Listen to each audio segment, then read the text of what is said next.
Man, I can't even tell you how many times a day that I get these messages that say your life's about to change, your life's about to change. And it can be so detailed. That's the thing. It isn't just like super vague. What blows my mind is how many people jump onto that, and it's like, what? I wonder what they're doing. Like, it's wild because I don't know. I don't know. It's wild. But, I start getting man, I've been getting messages for a long time, but boy, it's just picking up. It's just like nonstop. Every time I go on TikTok, it's just like those messages find me. Just people I've never seen them before. They come on and start telling me. It's wild. It's like, okay, the universe really wants me to hear that everything's about to change. Everything's about to change. But it's wild is because, like, I know it, I can feel it, but it makes you so like, what, like you're watching for it, you're watching for it, you're watching for it. And the other odd thing is they're always saying, you're not going to see it coming. You're not going to see it coming. So stop watching. It's like, how do you not? How do you not watch for something when you're expecting something to come? I don't get it. It's like, so I don't know what it is I'm supposed to be, handling in my mind. But I am definitely, like, last night was rough, man. It was 4 o'clock when I got up. But there was a period of time that I was just laying there and laying there and laying there. And Stella was just kept being uncomfortable and waking up. And she would wake me up, and I was in such a deep sleep. And one of the times it just like so jarred me that I couldn't get back to sleep for a long time. So I was laying there and everything is just hurting. Oh my gosh. I can't even tell you how sick I am. And I mean, what's the reason? How did I get sick? Something's gotten me sick. It's not like I was out around somebody and got the stomach flu and whatever else, I took extra magnesium too to try and stop the pains in my body. And I don't even know. Like, it's just wacky, man, how sick I am. So what was I gonna say?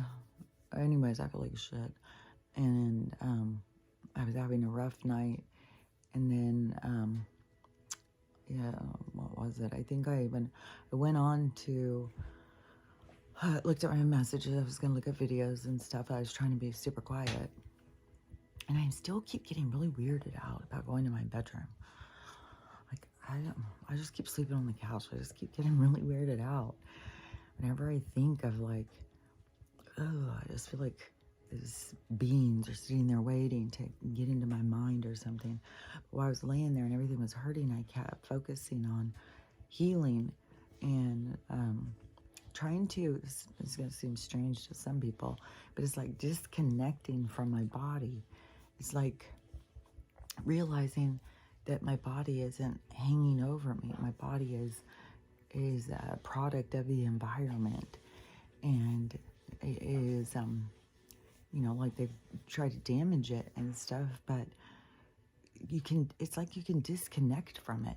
I keep having this and I don't know how to explain it, especially since, my whole thing was mind, body, spirit. And now I'm sitting here trying to disconnect from it and say, oh, we're not going to pay attention to that. I'm trying to do everything, though, to take care of it. And awareness, I always listen to it. I always have. And, but I was still sitting there thinking about, like, like you're not really aging. You're, all of the things your body represents aren't real. It is trying to show you something and tell you something. So if you're listening to it, but then I saw this, some other spiritual people doing some video, and I don't know what their deal is. They could be from this spiritual group that does they could be from the nonsense one. I'm not sure.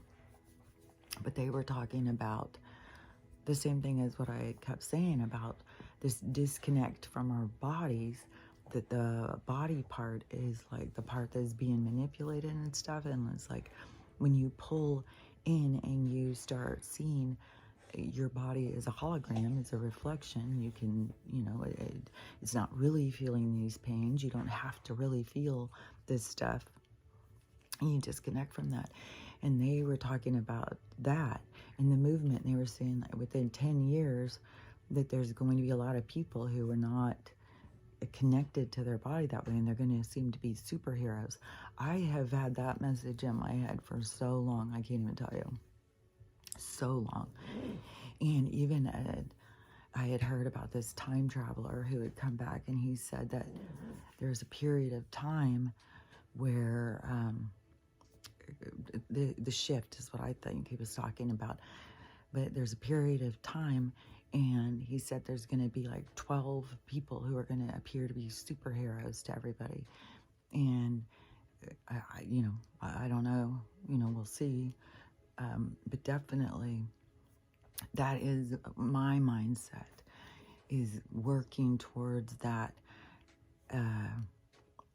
that view of myself as being a hologram and not being affected by the things that are being done, not be absorbed into the body's reaction to the environment, but to pull into the energy of me and focus on that.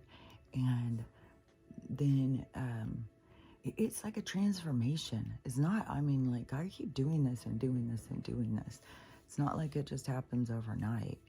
I just, from the fucking start, from 2016, when I started doing the yoga. And then when I had seen how bad my balance was, I didn't even realize how jacked my core was from them cutting into me, because they cut into the top of my torso when I was 20, and then they cut into the bottom 1,000,000 times. Like every 5 years or something. And so they just jacked my torso, and I didn't realize, And then when I started doing yoga, and then plus when I started trying to get off the meds, and their whole thing of why I was on meds was because my scoliosis is so bad up in my neck that my S curve goes in my back, and then it twists back in my neck. So the S goes like that, and then it has like only this little bit to be able to shift back. And my neck I haven't gone in and seen, but my vertebra in my neck was really jacked to the point where they even told me it was dangerous because it was jarring out the wrong way. And and it caused muscle spasms. And then, so I was on, and it caused migraines and stuff. So I was on medicine for that. It all sounds like reasonable, but I was going to specialists and stuff. I went to this one guy who was like doing some kind of organic, trying to straighten my spine kind of thing. And I don't even remember what he said, but I do remember is he's going around, his penis just happened to be in my hand.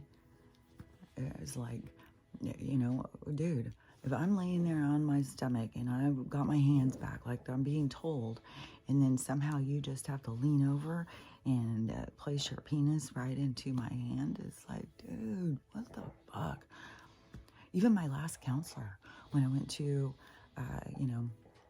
at this point, when I was going through my dark night and stuff, and my kids were like, you gotta go to a counselor and stuff. So I was like, I looked on my insurance, found a counselor, went to go see him. Same fucking thing. The guy, I'm trying to talk about current events. He wants to talk about my sex abuse as a child. He just can't get off of it. And then he wants to sit right next to me. And he was making moves on me. The first time I sit there and think, okay, maybe I'm imagining this. Maybe it's just this personality. Went the second time, oh, I'm not imagining this.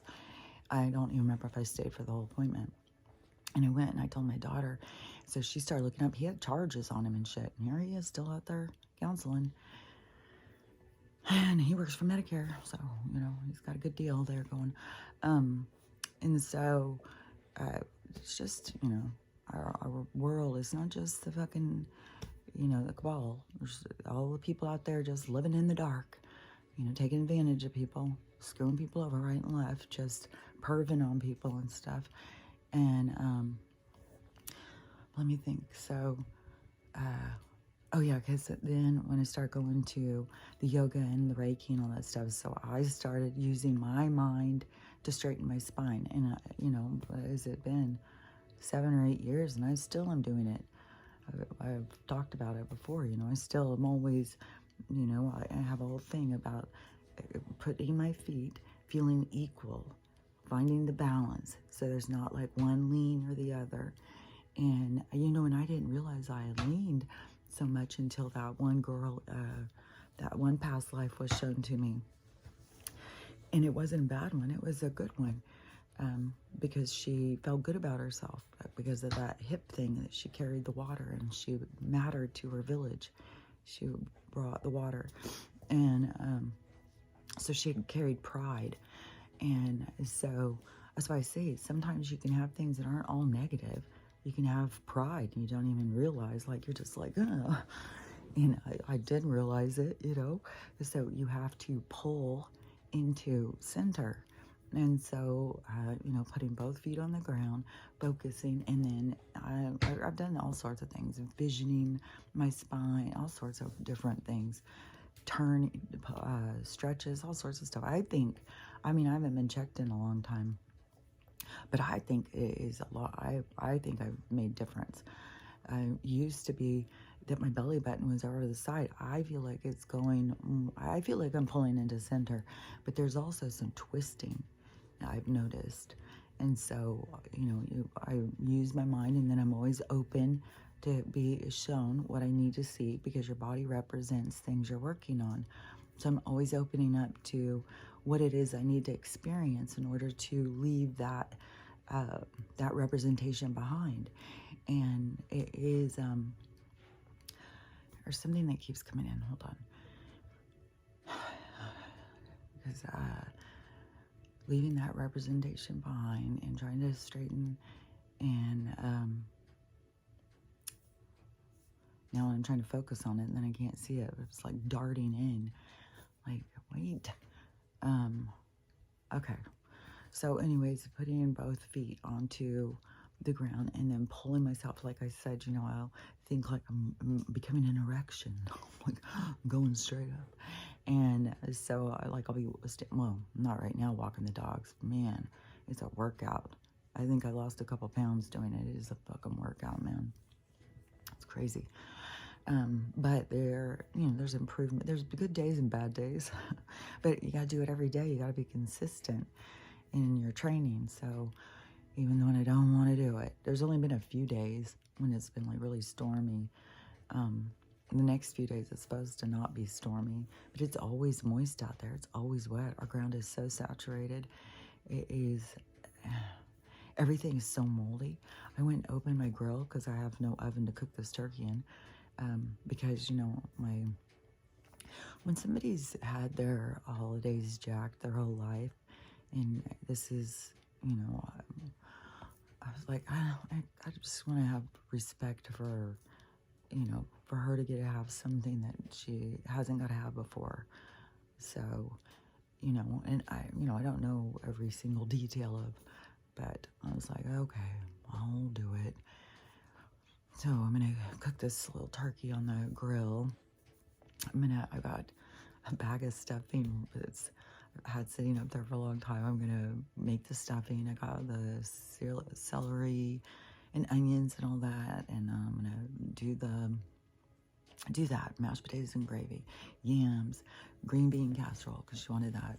I gotta make the fried up onions, but I did get that fucking cancer fucking soup. And oh, what was it? I just heard a bad thing about Campbell's soup too. I don't remember what it was, but I was like, okay, this is where I've got to detach from that part and be like, man, you've been eating that shit for years and years. You'll be fine. You can handle a fucking few bites. And, you know, I don't know, it just seems kind of harsh, you know. Here, you can be here, but I'm just anti-everything. I was like, okay, I'll put my anti aside for a minute, and I will, you know, make an experience, make a memory. And that's what I'm going to cook. Stuffing, I'm going to put it in a pan out on the grill, and I'll cook it on the stove, and then I'll put it on the grill in a pan. I'm going to make green beans in the air fryer, yams in the air fryer. Oh, I it made me think about tinfoil, you know. I don't have any anymore because it's so bad for you, but I saw somebody the other day buying some at the store. Well, she wasn't buying it. She was just, I couldn't believe the price. It's $15 at her store. $15 for a roll of tinfoil. That will fucking make you sick. So anyways, I'm going to cook in the air fryer and on the grill. I'm going to make a Thanksgiving dinner. We'll see how it goes. It'll be experience. Be something I've never done before. And so anyways, it'll be fun. I'll talk about it later. I'm even going to try and make a pumpkin cheesecake in my what's that thing called? My Instapot, which there is a woman who, you gotta be really careful. She is, her Instapot, I don't remember the brand, but she's been all over TikTok. She was cooking potato soup, and she said that her thing has a thing so that you can't open it with the pressure still in, and she thought she had given it plenty of time, but it didn't work. And so she started to open it, and it exploded like a bomb. You ought to see her. Oh my God, damn. Oh my gosh, she's gonna have scars on her face for sure. Oh my gosh. And she said it's so painful. It's happened like 5 days ago, or a week ago or something. Right around a week ago. She's got fucking boils of, oh gosh, and they only kept her in the hospital, I think, a day or two or something, and her eyes were like so swollen, her whole face, oh my gosh. So, and it was potato soup, so you know it had to like be stuck on her. And so she got really bad. She said to get rid of the Instapots. So really be careful. Just remember, everything is messing up right now. Everything. And you gotta be, everything that we use of theirs and stuff, it's like the energy. So, and you know, I don't know, but I'm gonna try and make a pumpkin cheesecake inside of the Instapot. I've been watching recipes and stuff. Like, I go in and watch the recipes, and this is something too that I gotta say, because you know, I get all types of people to come and listen, and I know that I've got some people who've been with me for a long time, and they pretty much, you know, get where I'm coming from. And but new people come along, and they don't. And so I'm going to say again, because this is important, and this isn't because I'm trying to be an asshole. This is because you need to learn independence. You need to learn how to think for yourself. You don't come in on somebody else's stuff and start telling them and being confrontational or whatever. You know, I was putting up with that. Well, I wasn't. I was standing up to that all the way back in the Twitter days. So early 2020, I was already standing up to that energy. So much of those people, and they're everywhere. They're everywhere. They want you to tell them. They want you to explain things to them. They want you to help them. And then they'll be confrontational in their questioning. Well, what about this? Well, what about that? It's like, dude, don't. No, if you're not ready to have real conversations, then go do your own research. You have to go do your own research. I'm not here to walk anybody, hold somebody's hand through this. I have said since the beginning, you have to follow your desires. You have to go do your research. You have to go out and look into things for yourself. Whatever you are led, whatever is your drive. And yeah, you may think, you know, there's people out there who think they're super spiritual. They just know it all, you know. They were following whoever. They've been following him for years. That's why I've said you don't just follow. You're not just a follower. Because there's a whole bunch of other information out there that you're ignoring because you're just focused on following. So when you're breaking free from just following and you're looking for more information, you don't just jump onto the next bandwagon and say, now you explain it all to me. No, that's not how it works. I had to do research. I've had to do research my whole life and be laughed at the whole fucking time anyways, and discounted, ignored, like, you know, now you're in a period of time where, yeah, there's lots of people out there talking about things. It's easy. The research is all around you. It's everywhere. It's not that big a fucking climb. And but you got to follow your interest. You got to go. Like, if you have a question about something, go look into it. You don't just start there. Oh, well, you know, you need to explain this to me. No, I do not. I don't need to explain anything to you. You need to take responsibility for your own desires of what you want to know about and go and look into it. Nobody needs to explain something and convince you. Once you're telling somebody they need to convince you of something, they need to make sure you see. No, you're on your own journey. I'm on mine. I'm sharing my vision. I'm sharing my information. I'm not here to convince anybody of anything. And you're going to come at me and tell me, it just shows me that where you are in your journey. You're really far back there and you need to get started. You don't, that is just, it's irresponsible. It is an immaturity. You have to follow your desires, what you're interested in, and yeah, people, you'll still find people are going to think you're really out there if you're going to go watch flat earth stuff. But you want to understand how things are different, you need to start looking into it. You want to understand about things, you got to look in, like I've said for fucking years now, things that you wouldn't have normally listened to. Go listen. Make decisions for yourself. Stop putting all these things out there like, no, that can't be true. That can't be true. Oh, no, that's wrong. No, that's not. Well, I've never heard of that, so that's not right. You holding yourself back. I don't know how many times I've had to say this. I don't know how many more times I can make it clear. But when you have an attitude like that, you're holding yourself back. And then you want to drag other people down with you and have them expend their energy trying to convince you and help you on your journey. No. This is not a journey anybody's carrying anybody else. This is a journey of independence. This is a journey of sovereignty.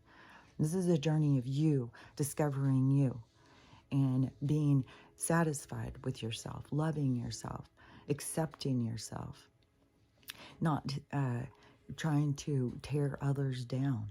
When you can accept yourself, you can accept others.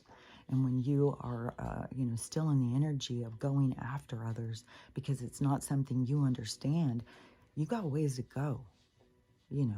I'm sure we've got people at all different stages out there. There's people who, have been very dependent in their thinking and don't know how to become independent. They don't know how to look into things. That's why I have said there's books. There's whole sections in the bookstore that I'm sure in the library and in the bookstore. And the libraries can order books too. In all of the sections that you would not go into, it's time to start going into them. Start reading, start looking into things. Start going as an adventurer, trying to discover, what is this place? Who am I? What am I doing here? Find your own peace of mind. Don't try and drag somebody else's down. Like, that's just absurd. And I won't put up with it. Like, I used to would put up with a lot of shit. And not now. I have done my healing. I have got strong boundaries. And nobody's going to come in and gaslight me over my boundaries. That is another thing. These people who come in and try and discount how you see things, how you feel about something, and say, well, that's not it. And I have done that, I live that way with my kids all the time, telling them, well, that's not how I meant it. You took it wrong. That's not what I was trying to say. It doesn't matter. However they take it, that is their experience. So when you are coming at somebody and you're telling them, and then you try and backpedal and say, well, that's not how I meant it. It doesn't matter. It doesn't matter. And you can't say that you can't take it that way because that's not how I meant it. That's gaslighting. The person who is having the experience, that is their experience. You can, whatever it is that you need to do for that, as I've healed and stuff like that, I've gotten better at just listening and worked on my reactions so that I don't take somebody else's experience on as my own. I have realized that the information, like there's a lot of times we trigger one another. That is how it's supposed to be. We're supposed to be triggering one another. That is a part of the adventure. That's a part of the plan. And what's wild too is like, especially this one girl, I don't know why she's so, the one who was talking about, she like talking smack on Wilcock and the dinosaur thing, but then she keeps talking smack on the stuff about the letter that everybody talks about, that, you know, starts with questioning. And so she's always saying things about, you know, are you people ready to see now and stuff like that. And it's like, I don't get it. Like, what is your expectation?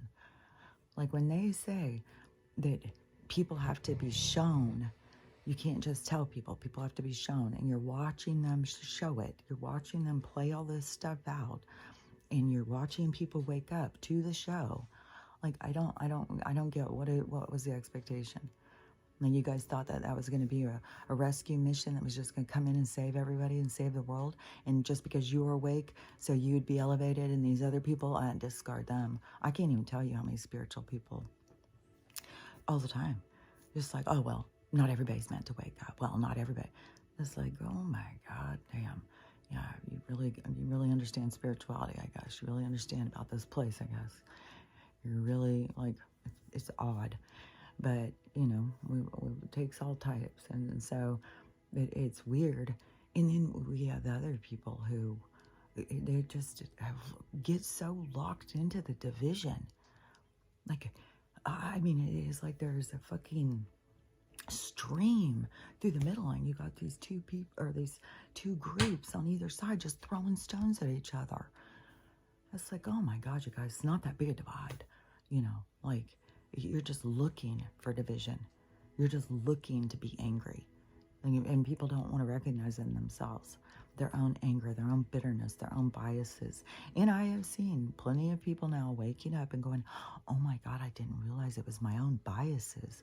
What have I been saying the whole time? The whole time is people's biases is what keeps them trapped. And, you know, that's what the souls are. We're here working on. This whole experience is to wake people up, to wake them up so that they can do their work and work on themselves. There's people who think, you know, we're waking up so we can just all gather and be against each other on another subject or something. Like, there's none of people who really understand about spirituality and your purpose and what you're doing and why you're here. It's just strange. And so people just want to stay in division and blaming other people. You know, Ohio, and last night or this morning, somebody went in with one of these and just started taking people out. I don't know, there's a bunch of people who aren't alive anymore. There's a person who I saw out in the parking lot. You could see all the sirens and stuff. And the person out in the parking lot was just having a panic attack and couldn't believe, and was just distraught. She couldn't believe that she lived and all this stuff. There's, they're doing, in D.C., out in front of the White House, they were doing what they were calling some kind of maneuvers or some kind of practice thing. And I don't know, there's lines and lines of ambulances and stuff coming. And there's people who have been saying that they've been doing tribunals the whole time there, and that even under the flag, they have the black flag, I think it's that POW. I think they have the American flag, and then they have the POW flag hanging, and that has been being used. And they have put, I heard somebody say they've put like over 500,000 people have already been since this all started. And they're the whole time, this whole time while we've been watching the show, that there has been these court sessions, these military court sessions going on, and that they were going on there, and that there was more too. Jackson, stop it. You know, I know something weird too. Yesterday, I was talking to my mom for a second, just by text. Oh, my daughter sent me a picture of my one granddaughter and the baby, the one that lives with her, and the baby, and it was so cute, sitting in front of the tree, and the way the colors came out, it looked really angelic. But I always send all the pictures to my mom that they send me. And so I sent her the picture, and then she was commenting of, oh my gosh, how beautiful. And So, and Jack was being Jack, wild, and so I decided I would show her, because I hadn't told her yet. And so I was showing her a video. And so I had this younger sister who was the same age as my oldest daughter. My mom, when she started that second marriage, she had a child when she was 36. And and that is my youngest sister. And she had him with my stepdad. And so this youngest sister has always been isolated, because we were 4 siblings from one dad, and the other 4 siblings from another mom and dad, and then she was just from this mom and dad. And so, but she was of great favor to my mom, and it was a great dissatisfaction to my stepdad. He felt very much of my mom's possessiveness over, oh my gosh, he's just gonna make noise.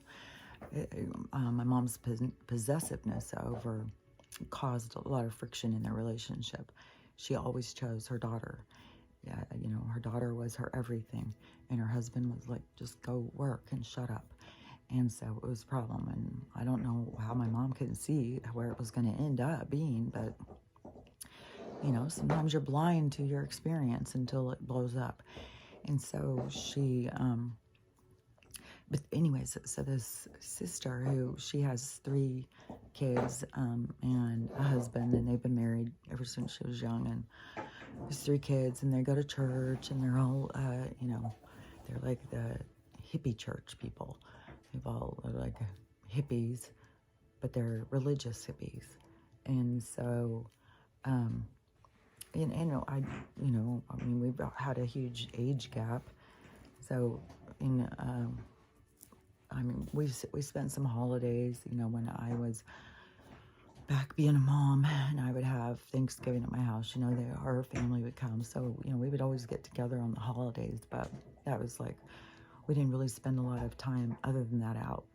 But anyway, so I sent the pictures to my mom and told her mix, and my sister got a little puppy at the same time. It's a Rottweiler. I don't know if it's Rottweiler mix, but Rottweiler puppy, so it looks the same, and its name is Jackson. What in the hell? I have had so many different things come up with synchronicities lately. It's wild.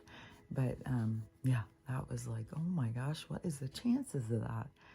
Her and I get a puppy at the same time that looks the same and with the same name. What? That is wild.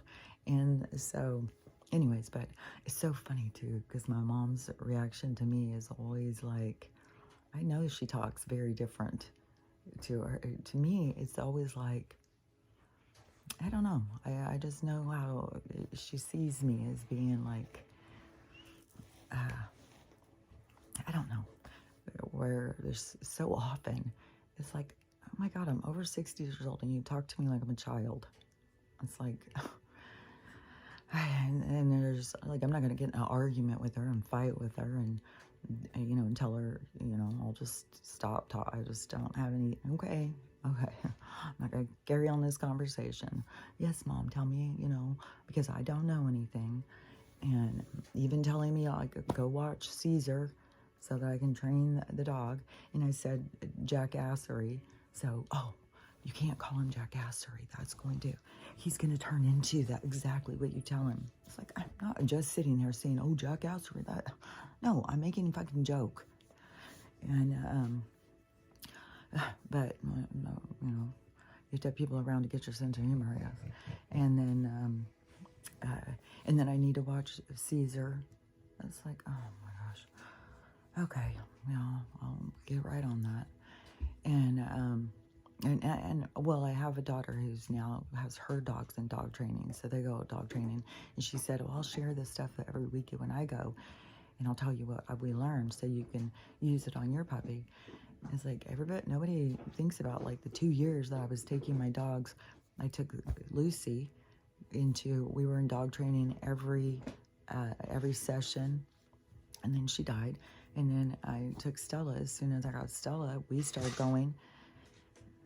Oh my gosh, I'm going to take his toys up. And I started taking Stella, into dog training. Like I was going and doing all sorts of dog training. I know how to work with the dogs and stuff.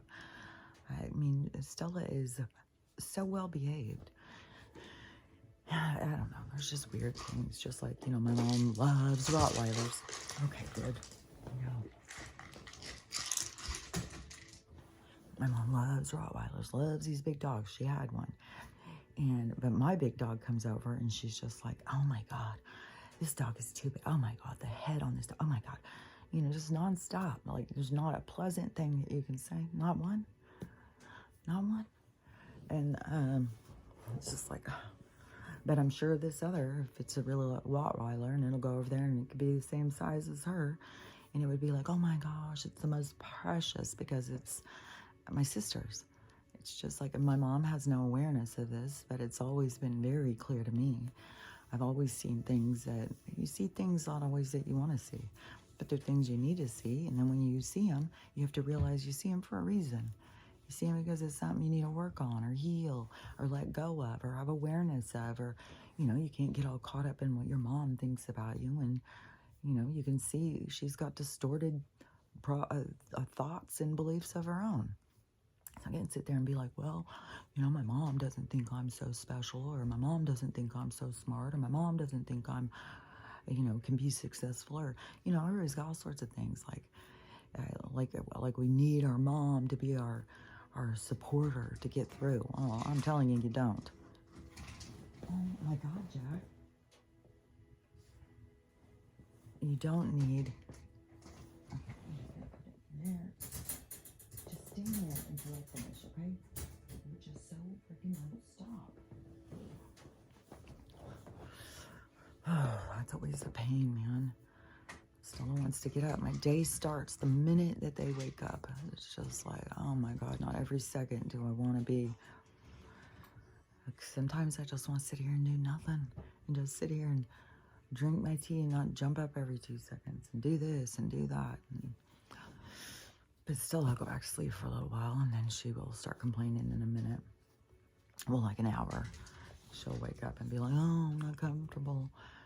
It's just like this just goes all night, all day. It's just like, I don't know.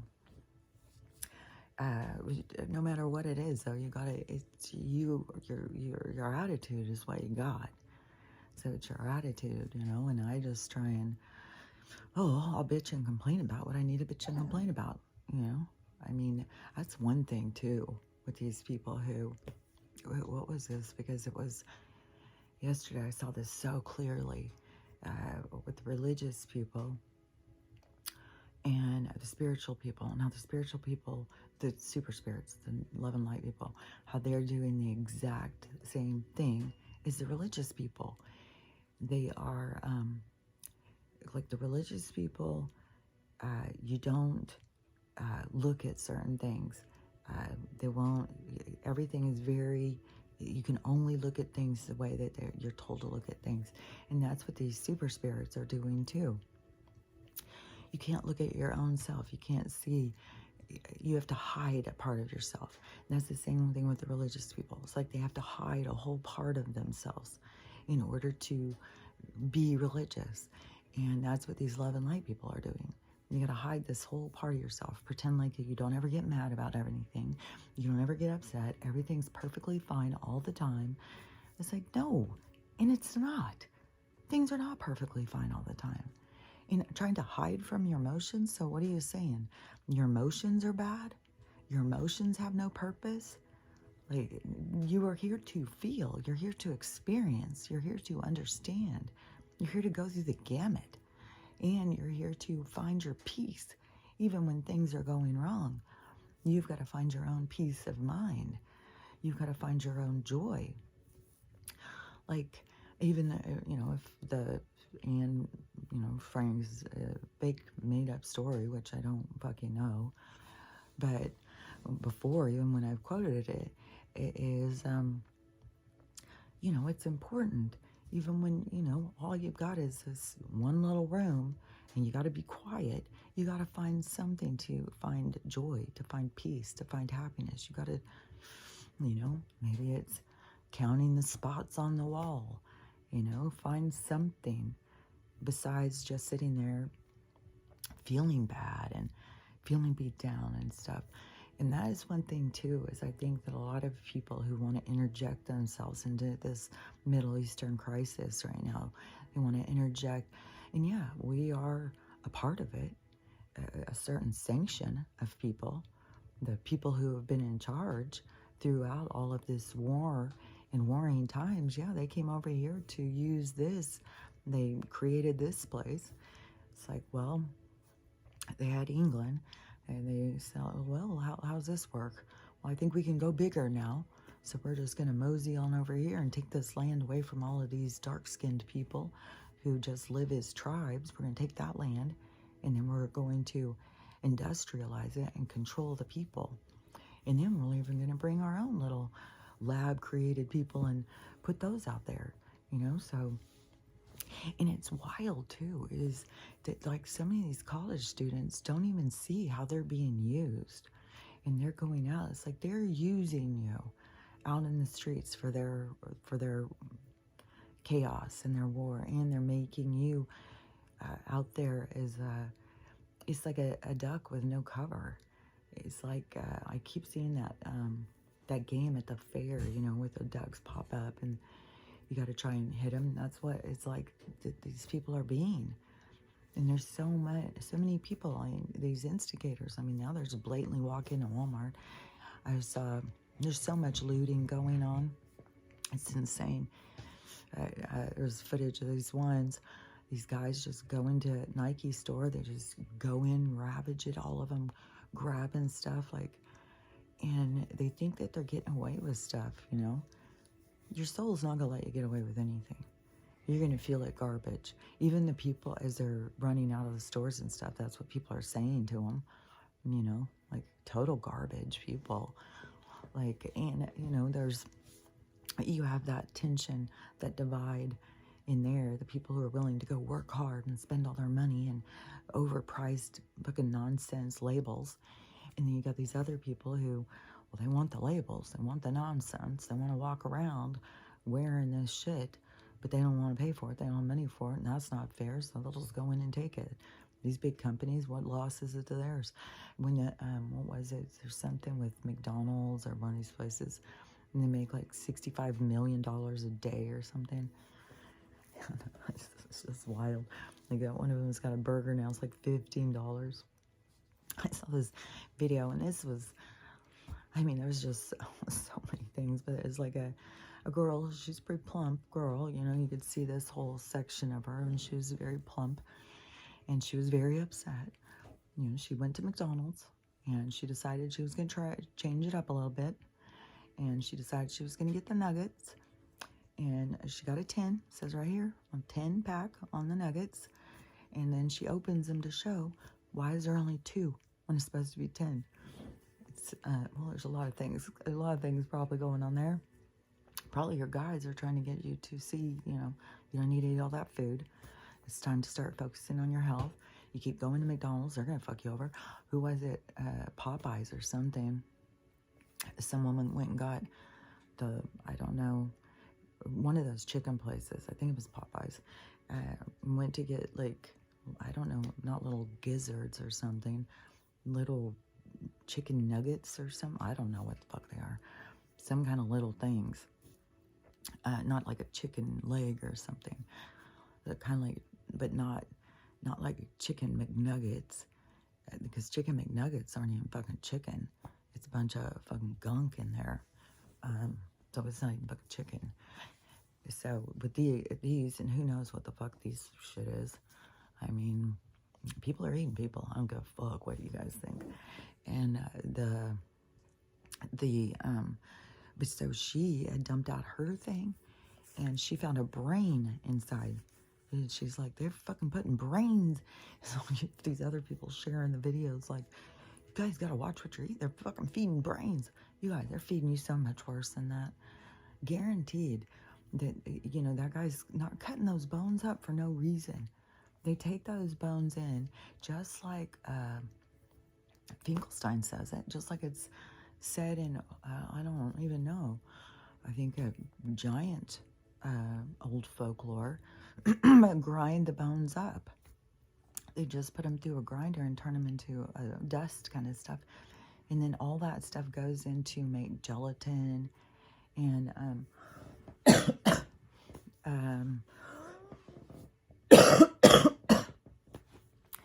I don't even know if I'm saying the right thing, of gelatin. You'd have to look up and see what all they use the pink goo for, but they use it to put into like Swedish fish, all those little gummy candies. Is all they use this stuff. They use it in women's products for their faces. They use it in all sorts of shit. Like there's, I don't know. It's just blowing my mind to be seeing so much of this stuff and then to still see people lining up to go out and eat.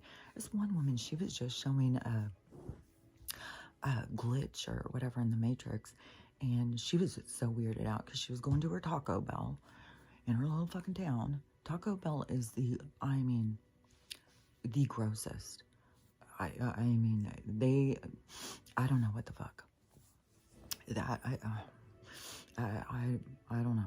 It's not real meat. It's not real beans. It's gross. You just gotta watch some exposés on the Taco Bell food, and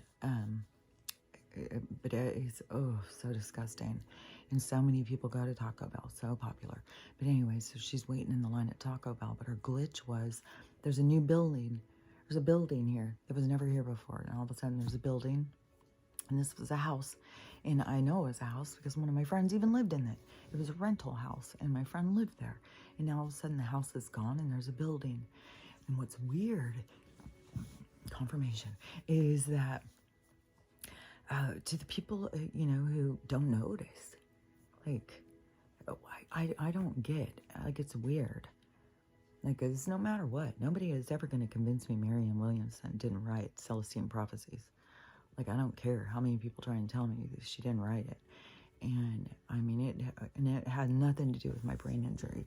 The Renee Zellweger thing, that can fuck with my head a lot more.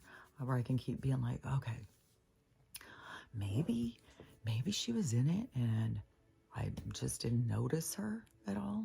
But that character was like my favorite character out of the thing.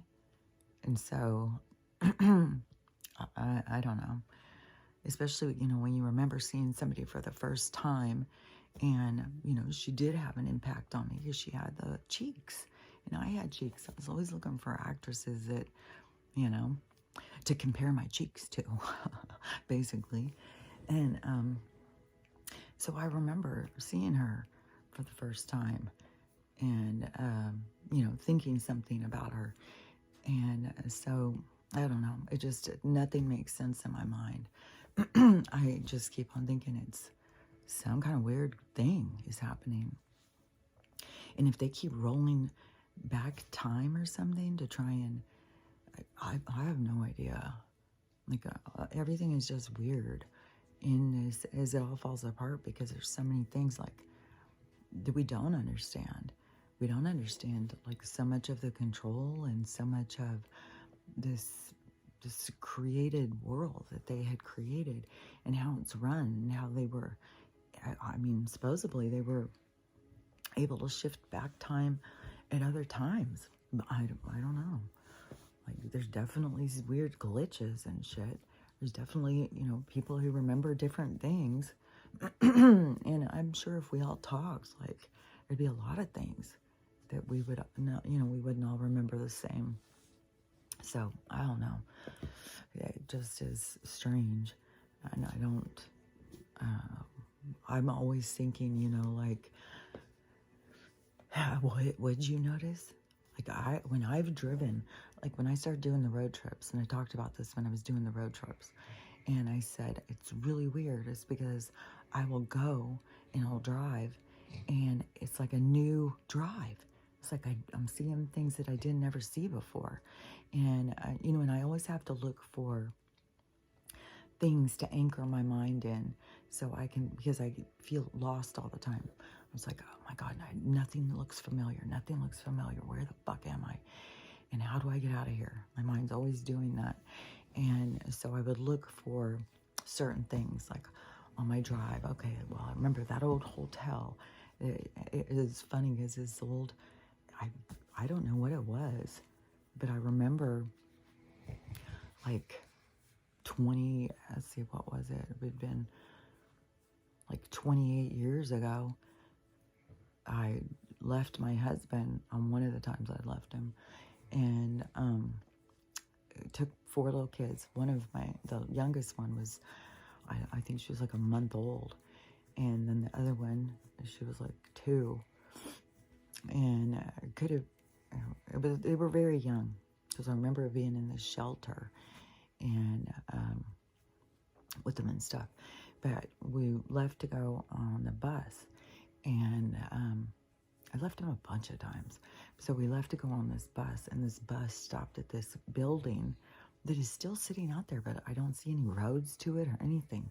But I always see that building, and I always have this vague memory of stopping there and having to wait for the next bus. But now it just sits over there in the mountains.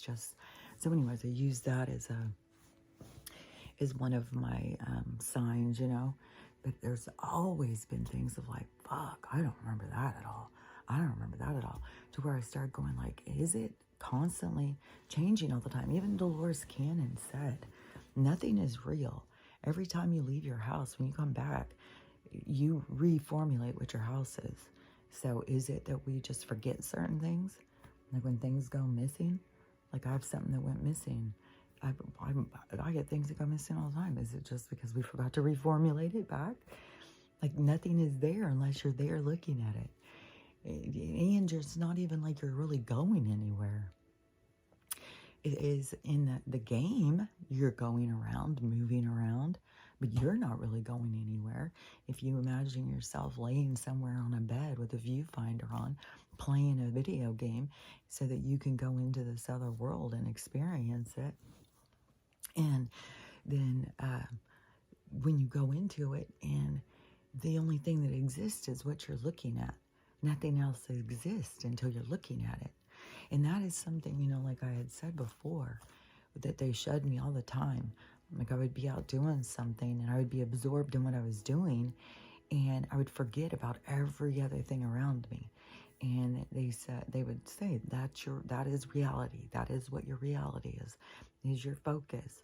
And nothing else exists outside of it until you focus on the other things. And when I was being shown this all the time, it would trip me out because I would be out there and be super focused. I think it was doing the rock planters. And so I was out doing all this stuff in the yard, and I'd be really focused in this creating and stuff. And always when I'm always in like some kind of meditation. I'm always talking to them. And I don't know how I can shift into that so easy. I have no idea. It's the way it's always been. And but everybody has it available. I know everybody does. It's just that everybody has their shit blocked. And I think Dolores Cannon talks about that too. That can be a place to start. But there's also things, like Dolores Cannon talks about the NPCs and stuff, where I feel like I take it as anyone who's not really a part of your orbit. They're not really a player in your story. They're just a non-player. But they have a story of their own. They aren't just non-existent imagery, We're in a reality where there's players playing this game. There's players all around, There has to be something that gives something life. There is some crazy footage right now, even. One of them is they were trying to bulldoze a tree, and the tree kept coming back up and coming back up. It wouldn't. Even when they would knock it down, it would just keep coming back up. And there's footage of trees all of a sudden taking off running and shit. Like, it is wild. Oh, now there's enough other people, I guess. There's so many people out there on the giant house trying to, get into the giant, and going around his door, knocking on it and stuff. It's like, oh my God, you guys, are you, it's wild. It's wild. And it's so disrespectful. I just can't even get over this. And so there's other people who are saying, obviously in the comments, who are saying, be respectful. Like if this guy wanted to talk to y'all, he would come out and talk to y'all. And I mean, what if somebody came to your house and just kept knocking and showing up? How would you feel? And the people, this guy, I didn't even listen to the whole thing because he said, well, if you're a mythical creature, it's like, what do you expect? Kind of. It's like, how disrespectful do you have to be to another being's reality, another being's existence, to think like they have to give to you because you don't see their value or something?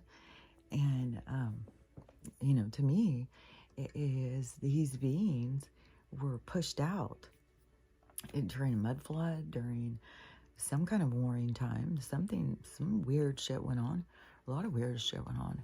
And so these beings were pushed out and had to go into hiding. And they've been out there hiding for a long ass time.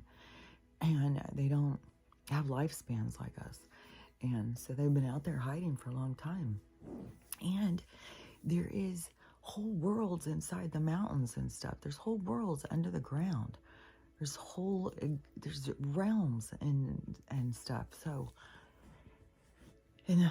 so these people who just think like, you just go mosey up, like, I saw you, mystical creature.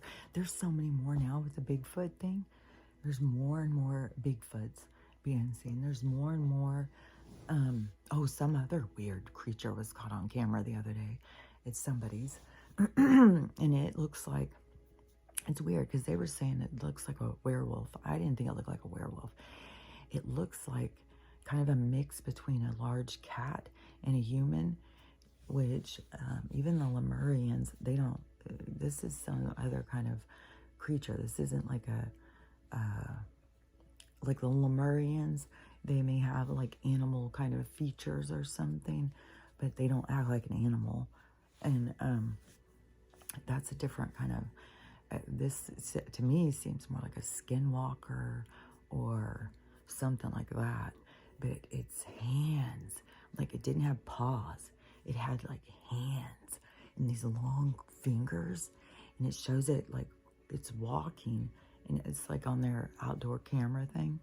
And it looks over, and it's like, I don't know if their security light came on, and it looks over and it catches it right in mid movement, and you see this hand, all of its paw things are hands, like it looks like it could just stand up and slap you.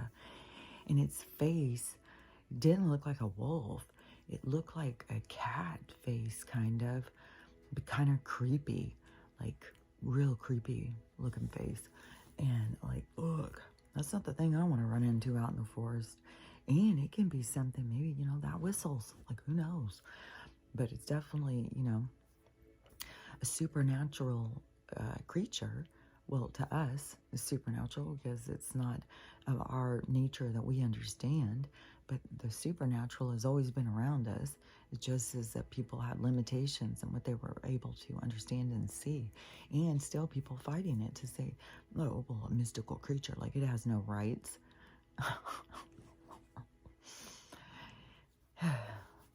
It's like, oh my God, it's wild. And there's something else I was seeing from that. Hold on. So the creatures, because I mean, you got to think about, like, these people have got to come to terms with, there's multiple different types of beings and creatures, that humans are just another type, and that we may look very, very strange to other ones just as they look strange to us. That, if you're around beings that all look like you and then you go see something that looks different, then it's going to look strange. But you've got to have a deeper caring, a deeper understanding for all of the different creatures out there, all of the different living forces that are out there, and the different experiences.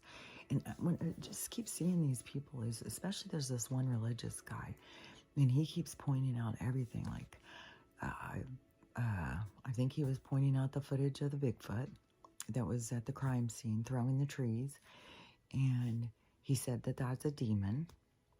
He saw a different thing. Everything is demons. Everything is fallen angels and demons. We're in this fallen angel and demon. Like, it's weird when I try and understand their reality of what it is, what it feels like to them, what this world feels like. These demons are out to get them, and they're just trying to save their soul, but they're not even living by God's truth. They're not even being true to themselves. They're not even, because the religious people do the same thing of hiding a part of themselves so that they can be, like they're better than other people. They're not like that. They're better than other people. Same way with these love and light people. Oh, no, they're better than other people. They don't have to, acknowledge their negative emotions. Well, you got to acknowledge it so you can accept it, so you can see that you are not just one thing. That is, is that like a one-dimensional perspective? You only think you're just this one thing. You got to see the whole picture. The more you pull back, the more you can envision, the more you can understand yourself, the more you pull back. You keep pulling back and pulling back so you can see your whole self. And you got to understand there's nothing wrong with you. Having emotions is a part of the experience. There's nothing wrong with you because you are, well, I don't like to say hate, even though there's a lot of people who hate their parents and hate their brother and hate their sister and hate their boss and hate this and hate that. And, it's best not to get into hate because you got to get into acceptance. But, you've got to, the more that you can just accept yourself and see yourself as like not being perfect, being multidimensional in your view of things, to be able to see you have a gamut of emotions. You have, and what your emotions are there is like, they're there as a barometer, is to help you understand your experience, help you understand yourself. So if you pretend like this part of you doesn't exist, then how are you growing? How are you evolving? By pretending like you're trying to make, is it like, in the imagery, what I'm seeing is, you want to make your legs non-existent, so you just stop using them. You have to see all the things accessible to you. God, my throat is like fucking under attack, man. Hold on. Fuck. Speaking of cats, it feels like there's a cat in there just. It's weird. But I know, that there's an energy that really wants to stop the, censorship and stuff. There's an energy that wants to stop the sharing of information because they want to keep people small and limited and ignorant. But you've got to be honest with yourself. You got to see yourself. You got to see others. You got to see your own weaknesses and dependency on others' views and break free from that. I just is so important for people to get out there and do research into things that you thought were strange. Like if you thought the Illuminati is not real, start doing research into it. Start trying to understand who runs this place. Follow the money. That's always a place to start. Follow the money. Go in and see. Look up different CEOs and different businesses and start looking for crossover. Who are these people? There's people who have researched all the way back like to the 13 families. That's where these people come from. That's why they are the tier above. They are not, and they're not even the ones that are, there's a tier above them. They're just the tier above us. And as long as they can keep us in the dark and we think that we're just doing things because we want to do them and not because we're being manipulated by it. But see, that's where that's why we have this unveiling. So you can see there's puppet masters. There's people who are in control of this stuff so that you can begin to heal and see. There's a part of you who wasn't being your true self. You were being manipulated. And so anybody who comes out, like if you you found some kid who was kidnapped when they were a little kid and they lived their whole life. Oh yeah, because that's what I was going to say about these people in the Middle East and stuff. They've lived a different reality. They come from a different reality. Their experience is not something that we can understand. And it makes people be a different way. Like they have different ways of seeing things, different ways of looking at things, it's a different experience. You're in that experience to learn different things. You're in that experience to go full circle in different things. There's all different experiences. and and that is valid, The experiences that are going on over there have no effect on me, but people keep trying to interject themselves into it and trying to, make themselves important in these other issues. And it's like, you got yourself in quicksand.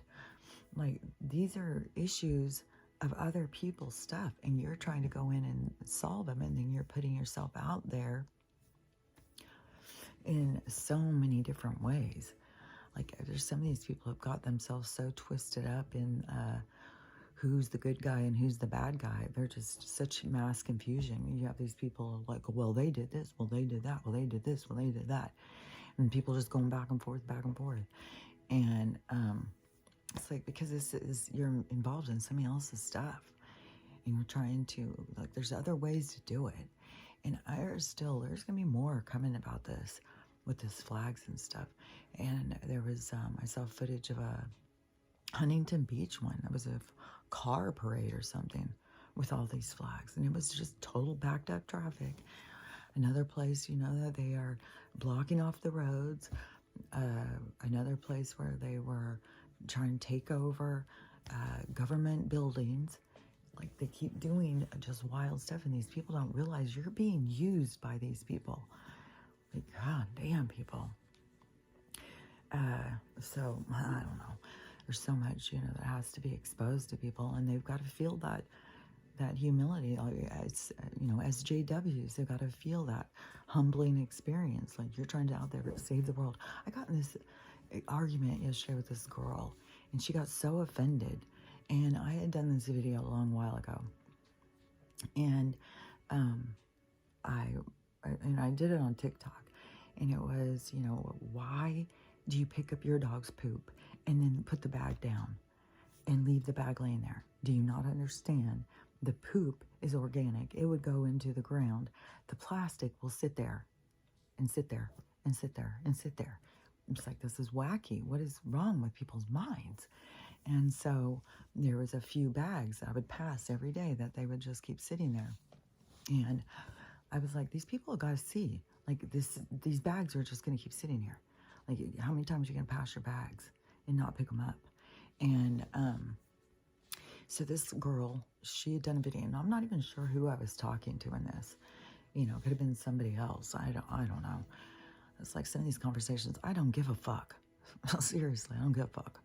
And so she was saying that she is, she's a good person. She's going to clean up those people's because she cares about the planet. And she's going to go out there and she's going to clean up everybody else's. But she's going to complain about it. She's going to go out there and complain because, what's a SJW going to do? You're going to go out there, you're going to clean up someone else's mess, and then you're going to talk about how it just is, it's a burden to you, but you're going to do it because you're a better person, because you care about the planet. You care about this, you care about this. So therefore, you are on a pedestal. And so, I was just like, well, we all have different ways of looking at things. And, she kept trying to tell me that, well, I go on a walk. I take my children and my dog on this walk through the park. And if there is poop, I clean it up. I will take the bags and I will clean them up because I care. And these other people who just leave their stuff, and stuff like that. And it's like, like, people don't recognize this energy. They don't recognize this part of themselves. Like, oh, I'm going to go do this, but I'm going to bitch about it. I'm going to complain and I'm going to say, like, this is some bullshit. I'm having to clean up after you guys. But it's a choice you're making. You're making a choice to clean up after them. So therefore you can't complain about it. You just made a choice for yourself. So they made a choice, you made a choice. And my perspective, I said, she got real mad. And I said, well, my perspective is that, we all have different perspectives. Everybody's perspective is valid. And I'm not saying that you're wrong and I'm right. I'm just saying that I won't go and clean up somebody else's because I want them to see it for themselves. And, to take responsibility, to see like, oh crap, I left those bags, they're still sitting there 2 weeks later, because they're not there anymore, unless the grass and leaves are over them, which that could be, but I think that they were eventually picked up, and it could have been by some other do-gooder, but it is like, people have to learn to take responsibility for themselves. No, we're not here to clean up. I mean, there's tons of people who go around and clean up litter, who walk around cleaning up litter, and then there's all the cars who drive by and throw it out. And you got the do-gooders who run around, because they care about the planet. They're going to clean up after all these, losers.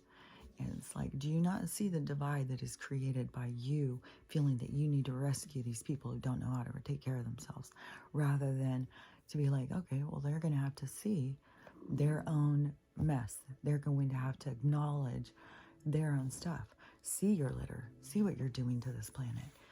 Understand when you are driving and you're throwing your garbage out the window that it is landing somewhere. And you are partaking into the destruction of the planet. So, it isn't somebody needs to just go by and clean up after you. You need to learn to clean up after yourself. That is being sovereign. That is being in harmony with your planet. And, running around and complaining about it and cleaning up after other people, that's not, that's not harmony. Is, to me, I see dysfunction there.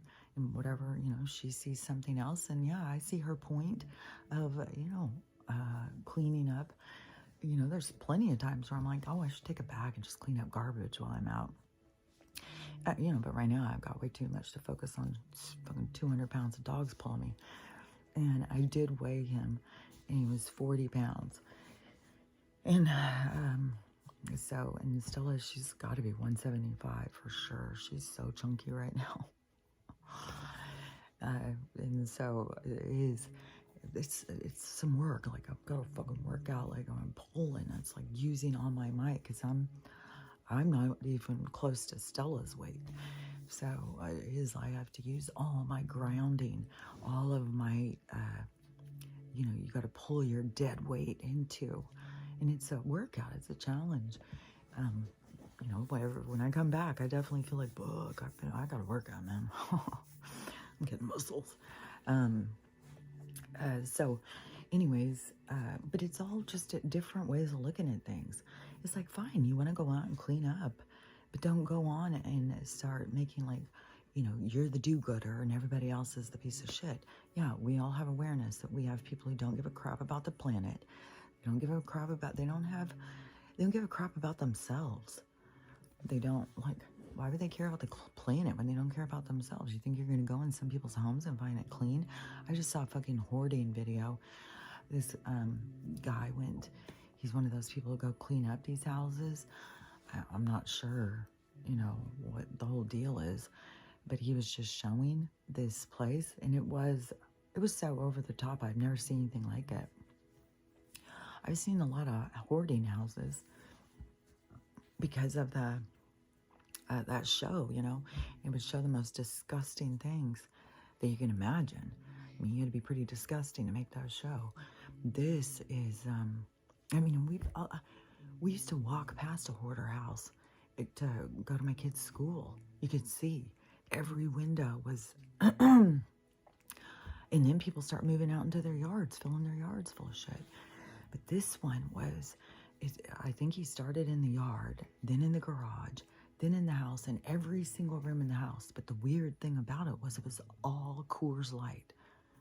I have never seen, like, how, I can't even tell you how much it was insane. I was like, did this person ever even eat anything? They just drink Coors Light. I guess that's why they're dead. Or maybe, I don't know if they're dead. Maybe they're in the, I don't know what happened to them. But it was all they had the whole big case thing, the big giant case one. Because there was those boxes laying everywhere. Cans, bottles, everywhere. I mean, it had to be a couple feet deep. All the way through. Like, fuck, how much drinking did this person do? It was insane. And the guy was picking it up because a lot of the bottles had been replaced with urine. So just sit there and drink, empty out the bottle, piss in it, throw it down, and then open another one. And just, you wouldn't even be able to touch the ground.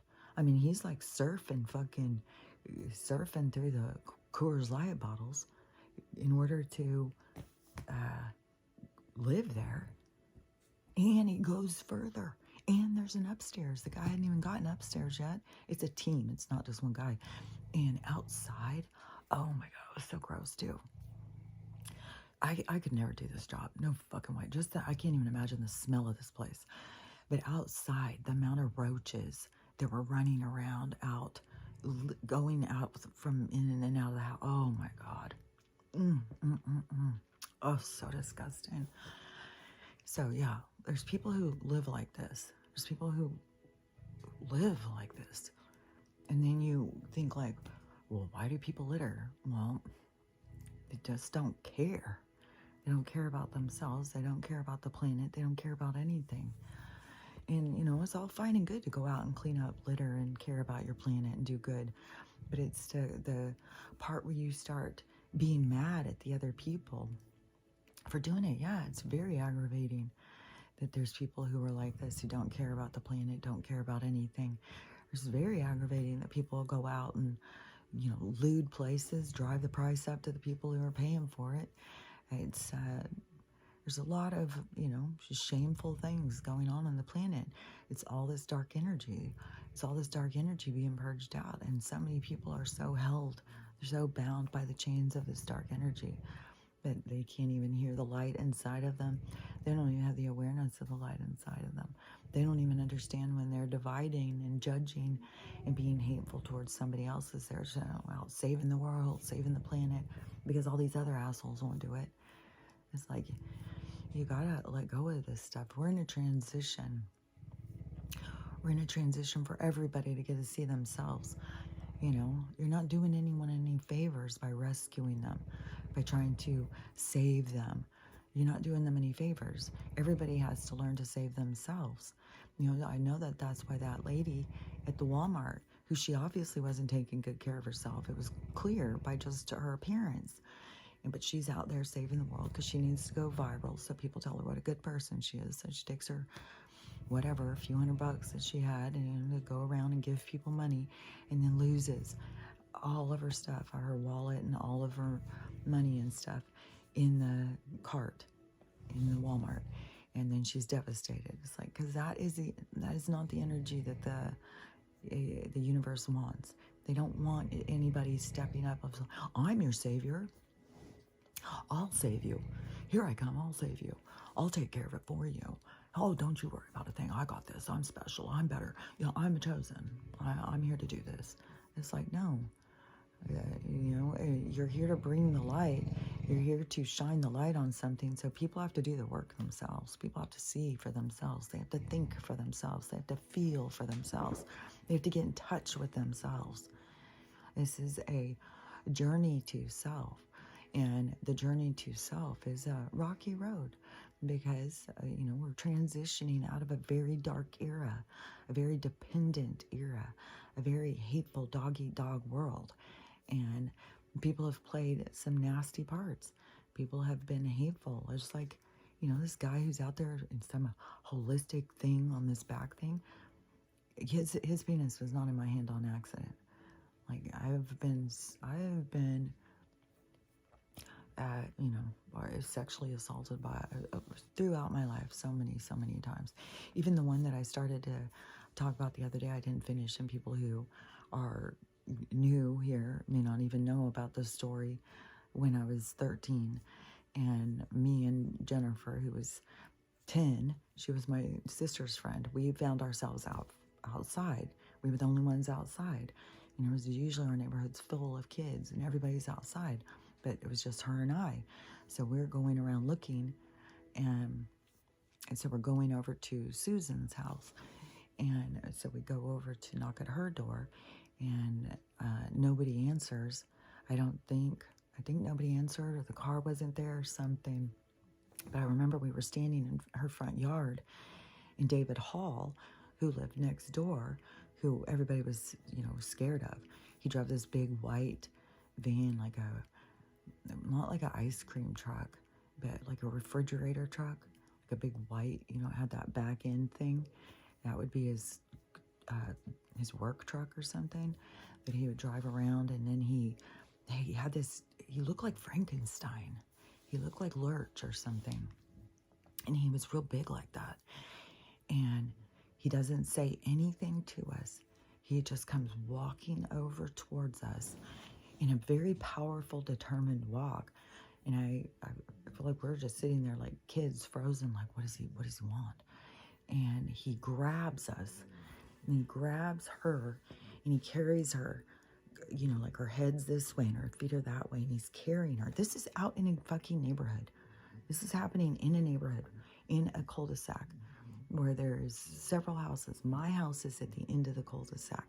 So my house is dead ass could see, if anybody was ever paying attention. And so he picks her up like that. He scoops me up under his hand like that. And so I had on shorts. He picks me up like that, and he puts his finger up inside of me through my shorts and carries us both into the house like this, just like walking like Frankenstein. It was so fucking scary, I can't even tell you. And then he takes us into his house, into his bedroom, and he throws us on his bed. And Jennifer was like me. We were fighters, luckily. Luckily, I was with another fighter.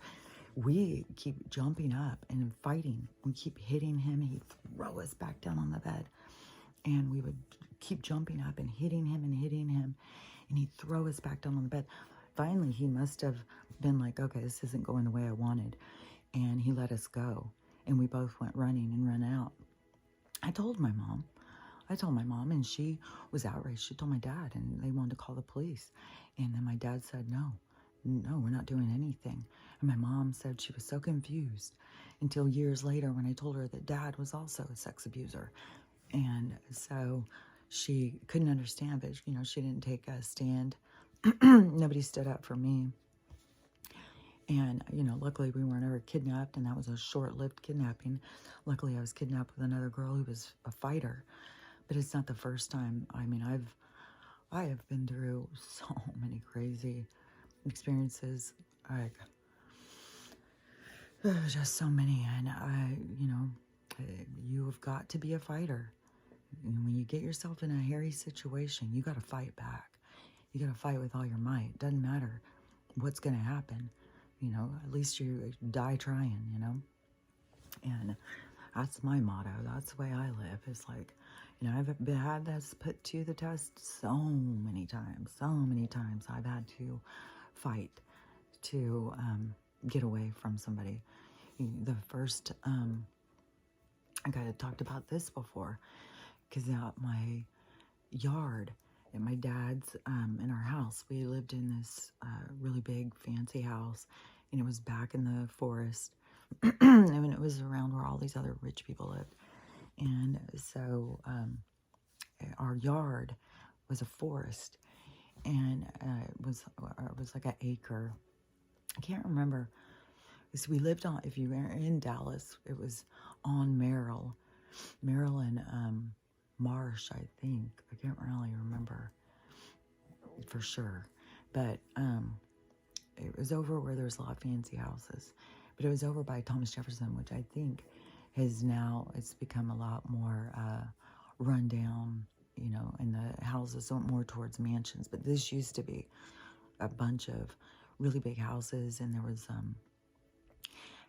ranches that had like all of these horses. Like I went to school with a bunch of girls who were the horse girls, They all had horses. They were rich and they were all into horse clubs and shit.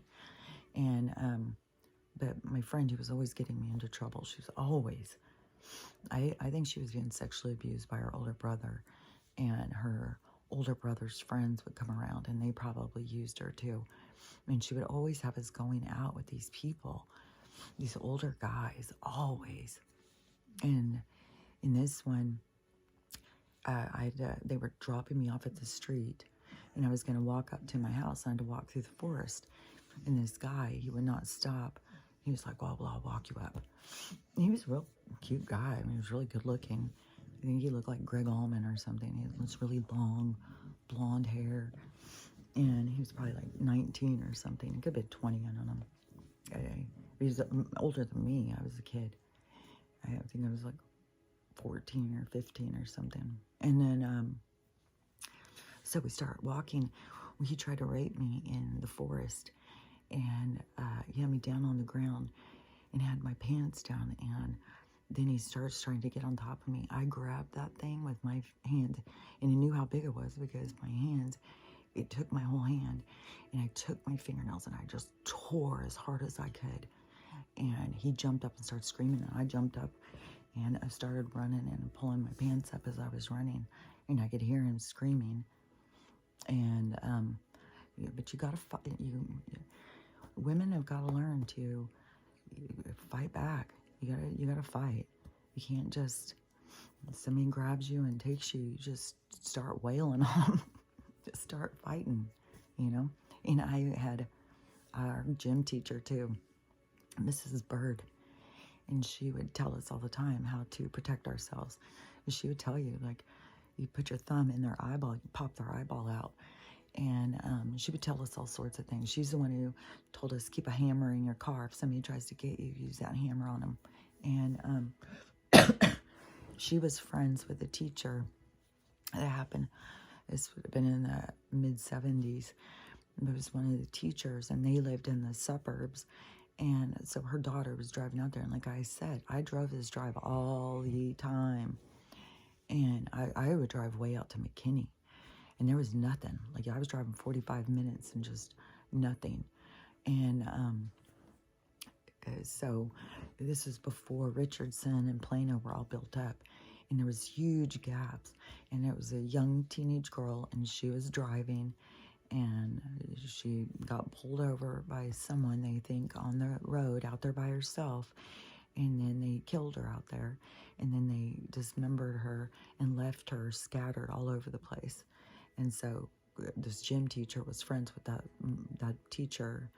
It was another teacher's kid, and she was friends with her. So she was very much about telling us how to protect ourselves and how dangerous it was out there for us. And this is when there started being, like, when I was young in Texas, in Dallas, there was like 3 serial killers going. Every place I've ever lived, there was multiple serial killers going. In Dallas, there was several, 2 guys. I can't remember. Can't remember their names, but there was a bunch.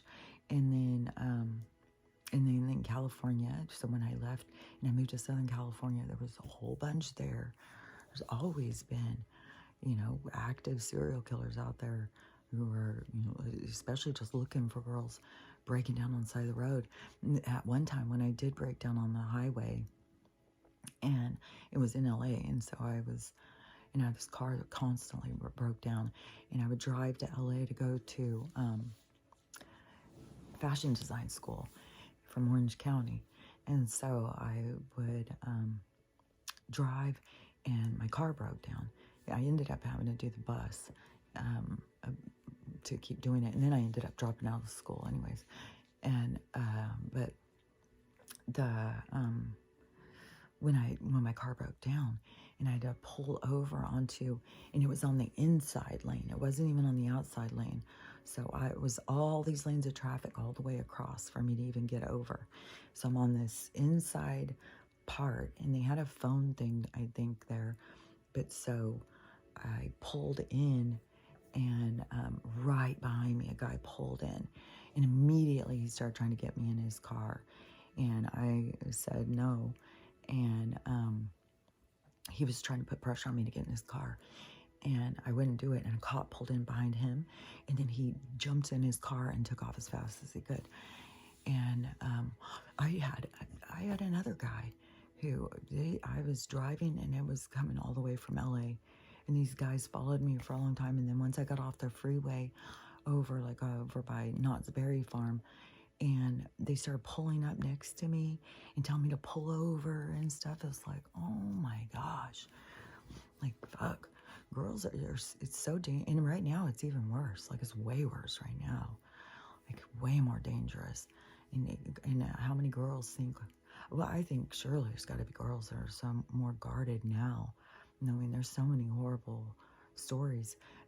This guy was just doing one. Him and his wife were in a store, and they were doing their shopping, and they noticed this young girl. She's like 19, he said, and she's doing her shopping, but they noticed this guy's following her everywhere she goes. And they keep following her and following her. And the guy looks like, he's dressed nice. He doesn't look like a skis or anything. And so they just keep being curious and watching. And so then they go up and get in line, and that girl is in line, and that guy goes right behind her in line, and then they go behind him. And so they're watching, and then there was something where they saw him get on a phone call.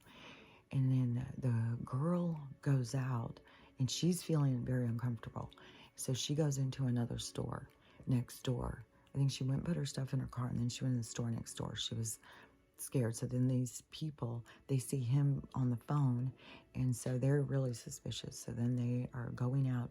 So they go and they go find the girl in the other store. No, one of them went out with the girl. That's what it was.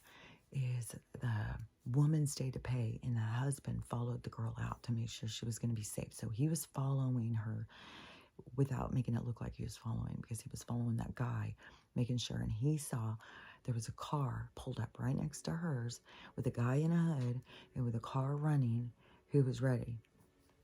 And he was sure that this guy had called this guy. Like, they got this whole thing going on inside these stores where they're following these girls around, and they're signaling to the people in the parking lot. And then they're pulling up and nabbing them. And so, so then they went with his wife and went and found her in the other store, and told her what they were seeing. And she said, yeah, that she was seeing it too. That's why she didn't go get in her car. She was scared, and she didn't know what to do. So they went with her and got her in the car and stuff, and made sure that she was safe. And, but luckily, there's people around who are being more alert, who are paying attention, who are being more aware. And there's people who are willing to step up and help and see, because these people are around us all over the place. And I mean, I don't know. Is it all just for the organs? Like, I don't know. Is it, fuck, I mean, this place is just so disturbing.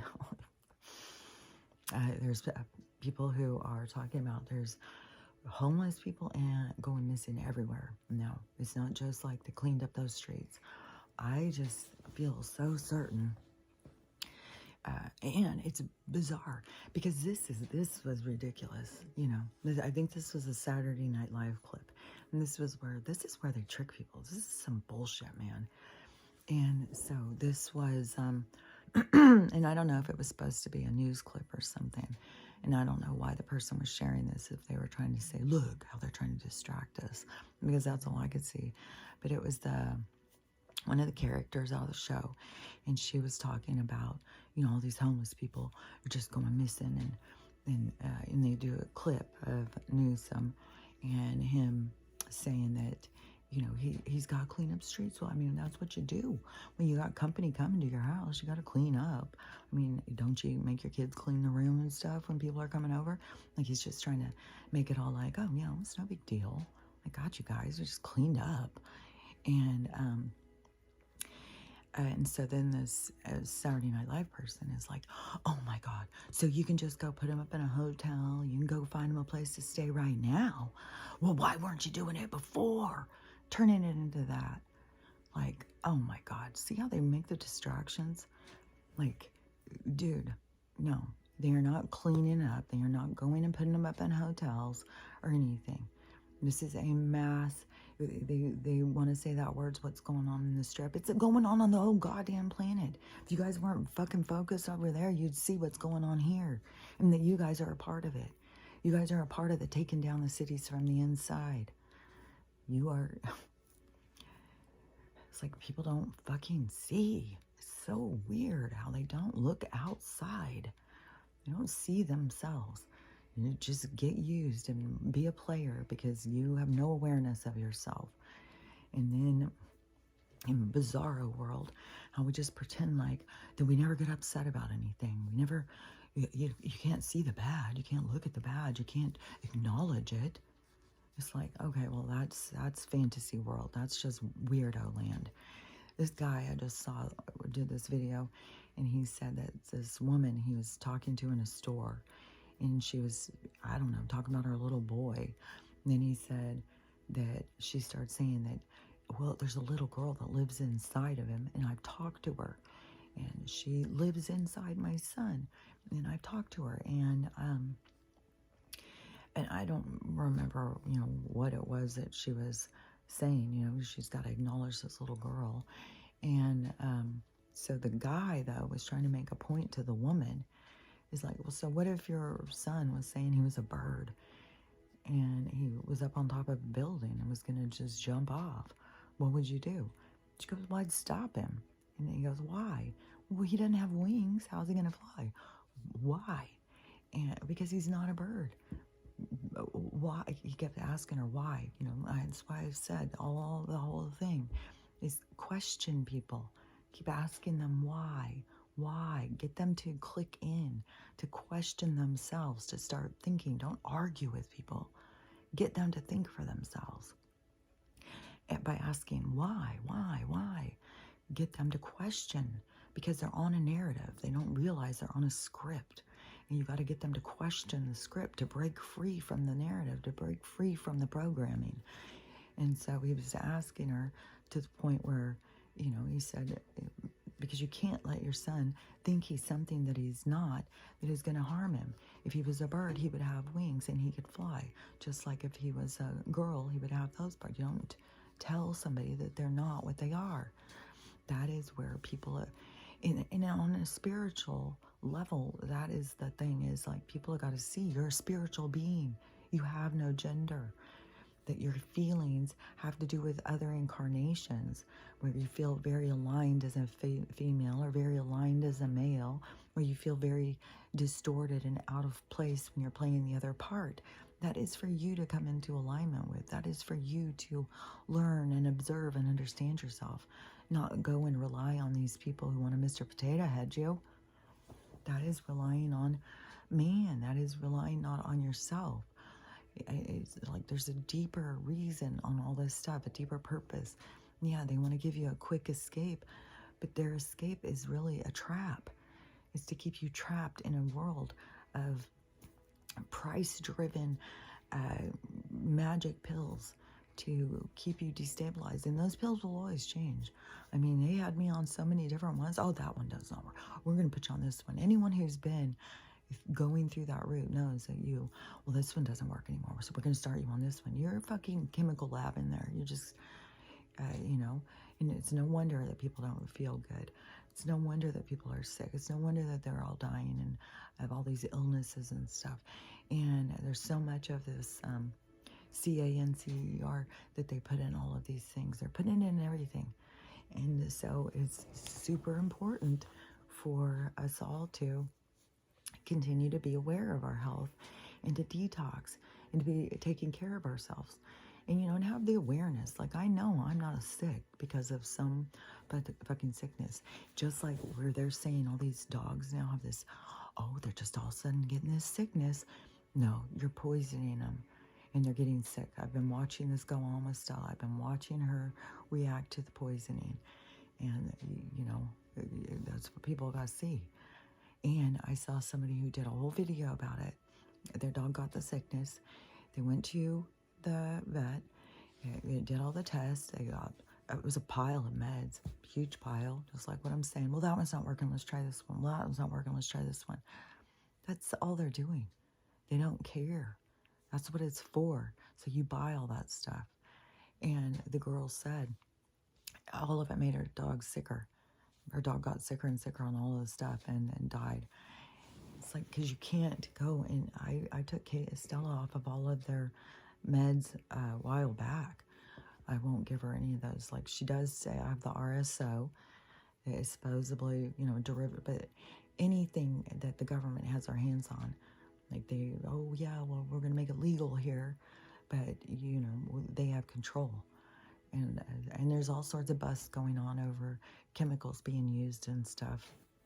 So, they still get chemicals on their shit. So it's like impossible right now to find stuff that is just completely healthy and doesn't have any toxins and shit. Like every fucking thing.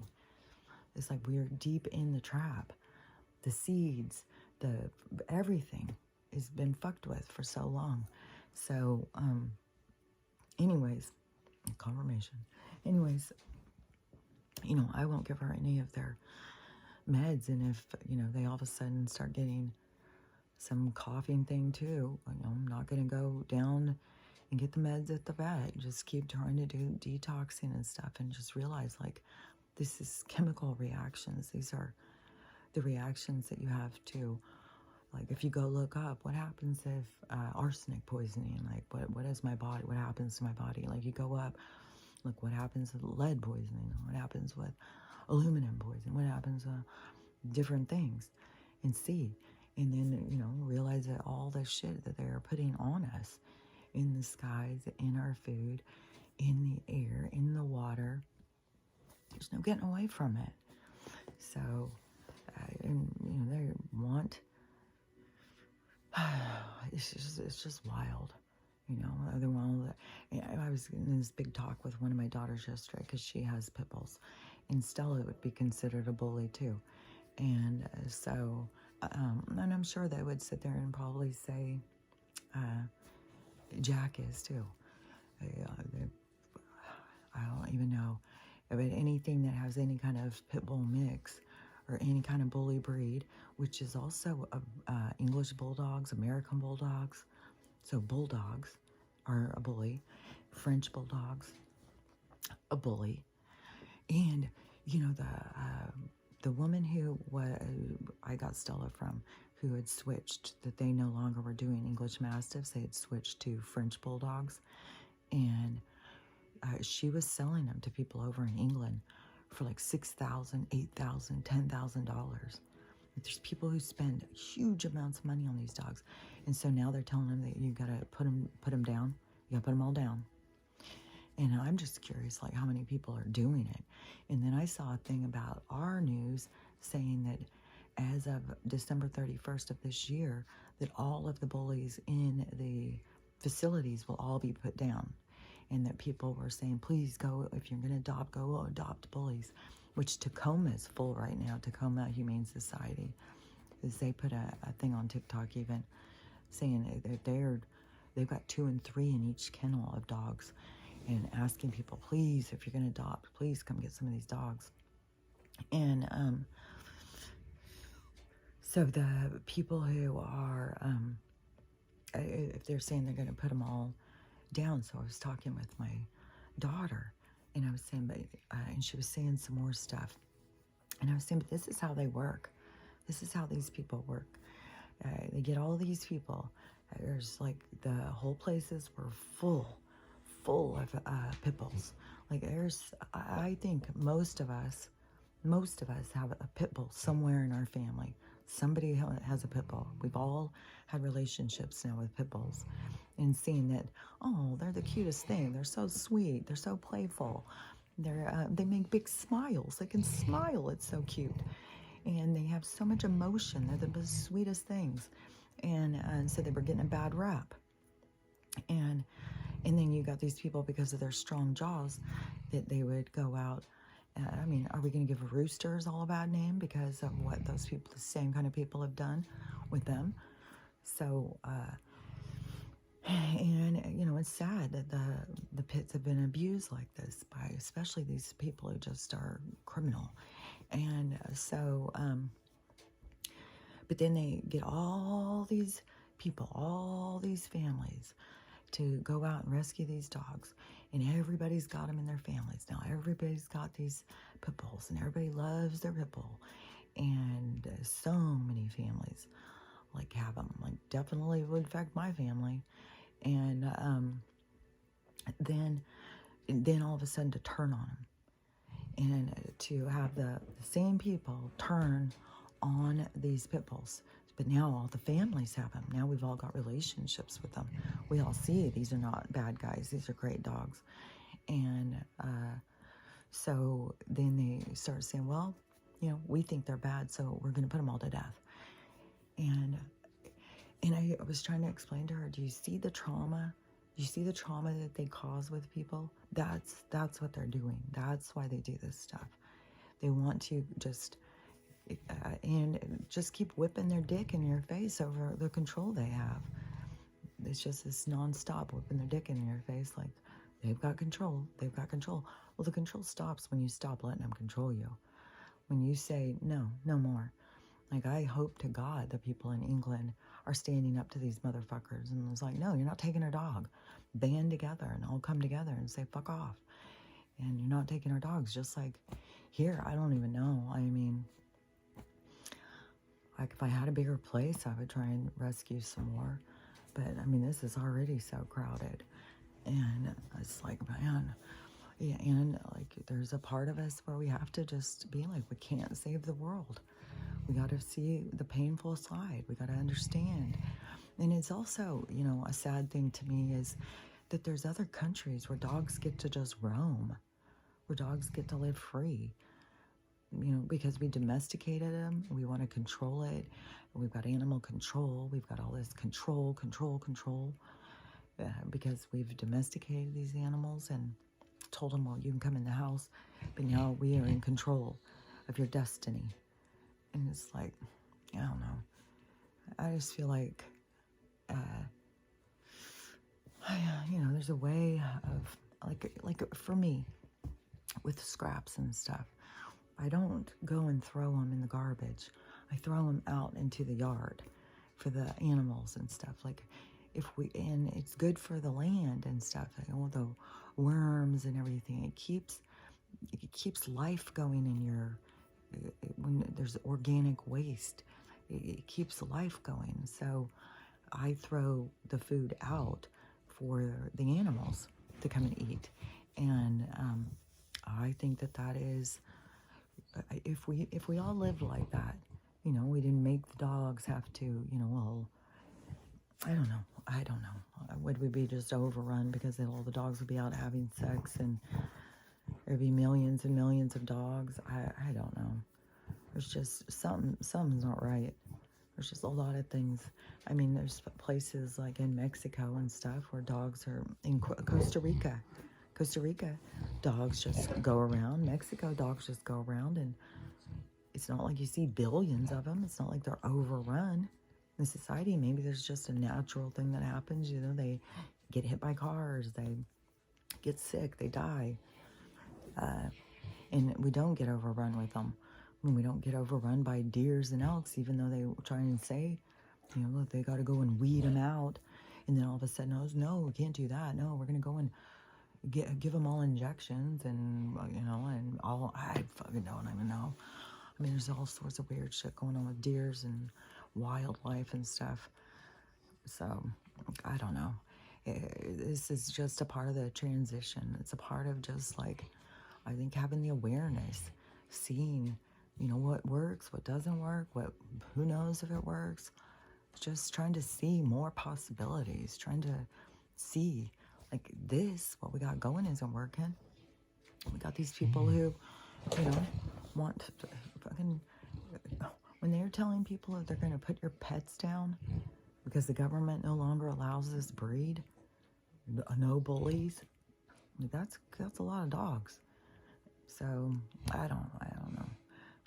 And then, like I said, whatever shenanigans they pull over in England, it's just like that's their beta project. America is like, okay, now we're going big. In Australia it's like that England, where the the king and the queen, And then did it Australia, so they had a handle on that one.